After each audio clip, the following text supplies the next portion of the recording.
எல்லோருக்கும் வணக்கம். இன்றைக்கி நாங்கள் ஒரு அழகான ஜென் கதை ஒன்று கேட்க போகிறோம். அதுக்கு முதல்ல சப்ஸ்கிரைப் பண்ணணும், லைக் பண்ணணும். இப்போ வாங்க ஜென் கதை கேட்கலாம். ஒரு அழகான காட்டில் ஒரு சமண ஆசிரமம் இருந்தது. அதன் பக்கத்து கிராமத்தில் வாழ்ந்து வந்த பெண் ஒருவர் ஞானம் பெற விரும்பி அங்கு சென்றாள்.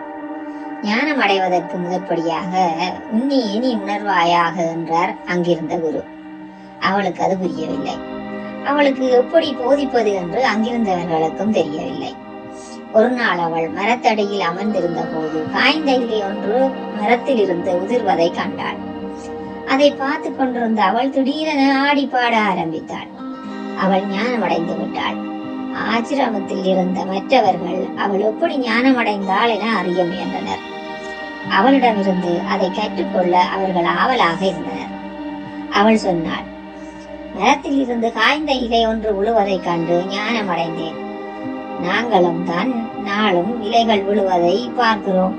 அது உனக்கு மட்டும் எப்படி ஞானத்தை கொடுத்தது? ஒரு காய்ந்த இலை விழுவதை பார்த்ததும் என்னில் இருந்து ஏதோ கீழே விழுந்ததாக உணர்ந்தேன். இந்த இலையை போல் நானும் ஒரு நாள் உருந்து விடுவேன் என்பதை உணர்ந்தேன். பின் எதற்கு பெருமை, கர்வம்? நான் என்ற அகந்தை அகலும் போது ஞானம் உதிக்கிறது.